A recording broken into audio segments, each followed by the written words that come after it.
السلام عليكم. هنعمل النهاردة البسيسة بأبسط وأجمل طريقة وكمان بدون بيض، وملمس الكيك هيكون ناعم وبدوب في البق دوبان زي ما حضرتك شايفة، مفيش غمقان كيك خالص.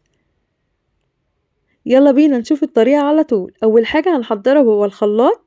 هنزل بالظبط بكوباية وربع من السكر، وبنفس الكوباية اللي نزلت بيها هنزل بيها بكل المقادير. معايا كمان كوباية وربع من اللبن،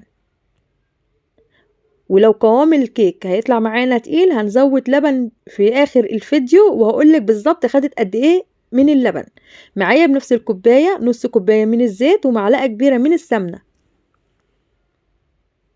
معايا كيس فانيليا بطعم البرتقال، بتفرق جدا جدا في طعم الكيك البسيسة. ضربتهم كويس في الخلاط لحد ما لونهم مفتحي بالشكل ده. معايا كوباية ونص من الدقيق الابيض وكوباية ونص من دقيق الذرة اللي هو دقيق البسيسة. خدت بالظبط معلقة كبيرة من البيكنج باودر اللي هو الكيك شيف وذرة صغيرة كده من الملح. قلبت المكونات كويس جدا ونخلتهم قبل كده مرتين ودي المرة التالتة. هنزل بنص الكمية وانخلهم بالشكل ده فوق الخليط. هجيب المعلقة واقلبهم كويس جدا لحد ما الخليط دقيق يختفي معايا تمام. هنزل بالنص الكمية الباقية وانخلهم بنفس الطريقة. هقلبهم بالمعلقة كويس جدا.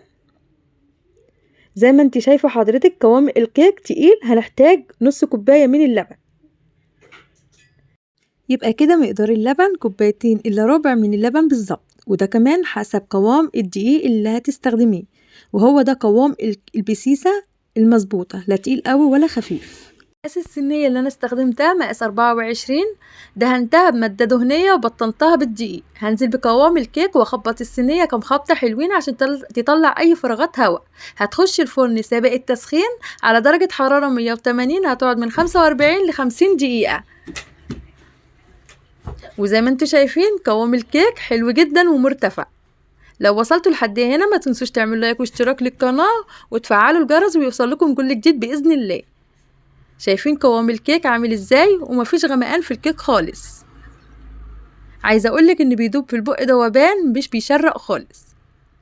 قوام الكيك ناعم وامشي على المقادير المظبوطه وان شاء الله تطلع من ايدك زي العسل.